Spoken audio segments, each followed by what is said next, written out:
Perintahkanlah jiwaku ini.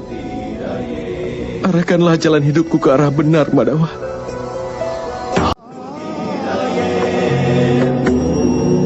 Setelah mengetahui semua itu, akankah aku dapat mengatasi kelemahanku?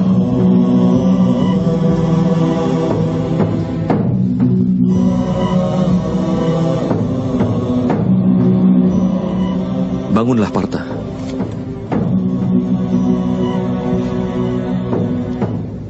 Sekarang dengarlah. Memahami rahasia kehidupan berarti juga memahami bentuk nyata dari penciptaan itu sendiri. Memasukkan kepalan tanganmu ke dalam arus sungai Gangga, kau tidak akan mendapatkan apa-apa. Tetapi jika kau membuka telapak tanganmu di arus sungai Gangga, maka air suci Gangga akan dapat dinaikkan hingga ke kepala.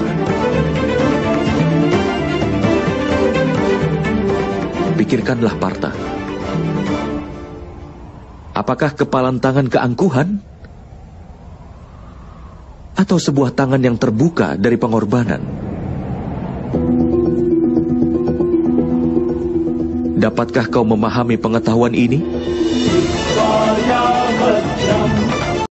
Apakah itu kepalan tangan keangkuhan?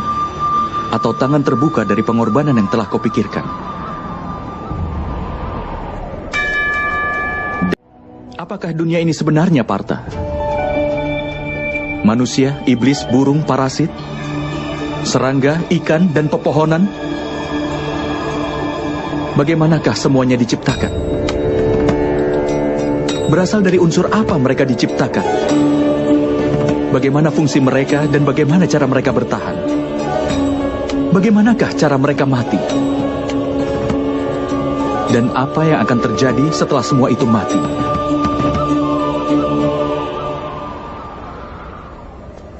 Renungkan akan rahasia ini. Tubuh manusia terbuat dari tanah, Madawa. Air mengalir di dalamnya sebagai darah dan kebaikan. Api memberikan kehangatan pada tubuh, termasuk rongga kosong lainnya yang ada dalam tubuh. Karenanya, tanah, udara, air, api, dan juga ruang. Tubuh terbuat dari kelima elemen dasar yang disebut Pancamahabhuta. Karenanya, Bhisma yang agung, Guru Drona, tidaklah lebih dari tanah, air, udara, api, dan ruang saja. Bahkan orang pintar pun terdiri dari kelima elemen itu. Begitu juga dengan para tirani. Jadi apa yang akan kau rindukan, Partha? Apakah tanah? Tapi Madawa, tubuh ini memang terbuat dari tanah yang juga melambangkan ciri manusia itu sendiri. Semua ikatan mengakar dalam tubuh yang terbuat dari tanah. Tidak, Partha. Jika ini memang benar, lalu mengapa tubuh seseorang akan hancur setelah mati? Kenyataannya, tidak ada satupun yang berasal dari tubuhnya ataupun hubungan yang mengakar di dalam tubuhnya. Sifat dan tingkah laku dan juga amal dari seseoranglah yang menjadi cirinya.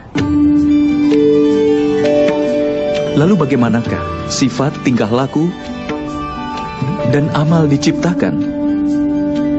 Pahamilah itu, Partha.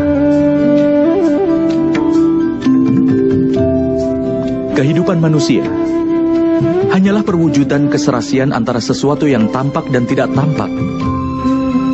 Tetapi sifat dan amal dari setiap manusialah yang membuatnya akan menjadi berbeda. Dasar untuk ini adalah 3 sifat manusia yang disebut triguna. Terdiri dari tamas, rajas, dan satwa. Apa yang dimaksud dengan itu, Madawa? Tamas berarti kebodohan. Menghabiskan hidup tanpa memikirkan Baik atau buruk bisa dikatakan tamas yang berhubungan dengan kebodohan. Seperti halnya kehidupan binatang, yang semata-mata hanya untuk memenuhi keinginan tubuh mereka. Satwam sendiri artinya adalah kebaikan. Ketika seseorang dalam situasi tertentu memikirkan keadilan, kebenaran, dan tradisi sebelum melakukan sesuatu, maka dia disebut sebagai satwam yang berhubungan dengan kebaikan. Di tengah kedua hal itu adalah seseorang yang menguasai ilmu pengetahuan, tapi dia juga tertarik akan nafsu tubuh dan juga pikirannya. Seperti manusia yang hidup dengan keangkuhan, artinya rajas yang berhubungan dengan nafsu. Dengan menciptakan keseimbangan antara kebodohan, nafsu, dan juga kebaikan, maka sifat manusia dapat ditentukan.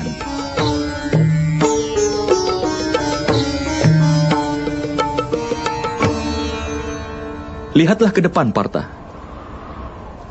Sifat apakah yang dapat kau lihat dalam diri mereka semua?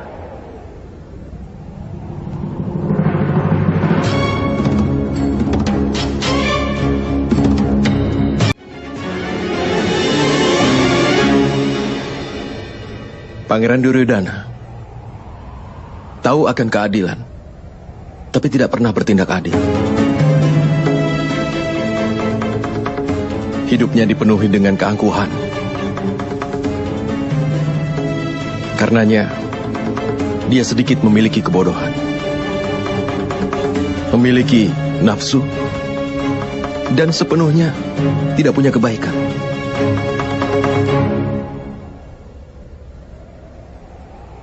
Dan di sana ada Pangeran Dursasana.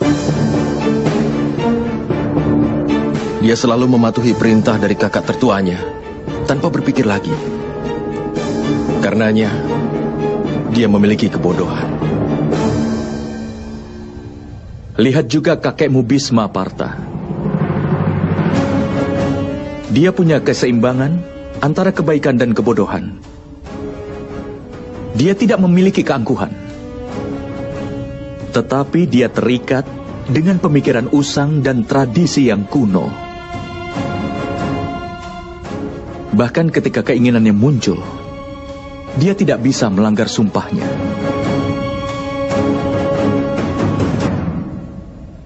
Lihatlah Guru Drona. Dia memiliki baik pengetahuan maupun keangkuhan. Pengetahuan membebaskan manusia, tetapi keangkuhannya tidak membiarkannya mencapai kebebasan.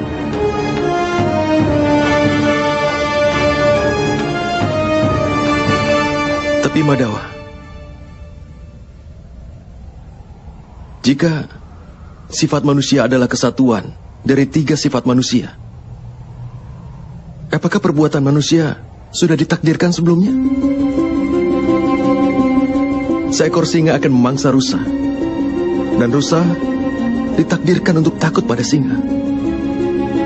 Lalu kenapa keadilan jadi hal yang penting? Mengapa kejahatan mendapatkan hukuman? Lalu apa tujuan semuanya?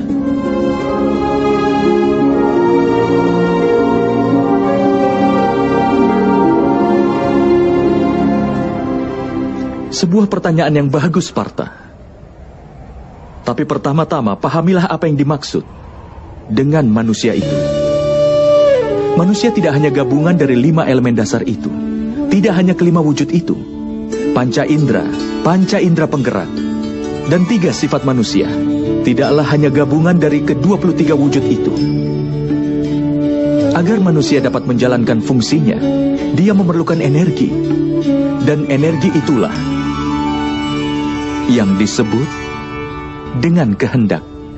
Jadi Madhawa, apa manusia terdiri dari kehendak? Tidak, Partha. Bersamaan dengan kehendak manusia dan gabungan dari ke-23 unsur itu adalah ciptaan. Dan yang berada dalam peringkat disebut manusia ini terbuat dari 23 unsur, yang artinya percikan terkecil dari dewa. yang dinamakan sebagai jiwa. Ketika ciptaan dan manusia menjadi satu, yang berarti ketika percikan terkecil dari dewa berada dalam tubuh seseorang sebagai jiwa, saat itulah manusia akan hidup.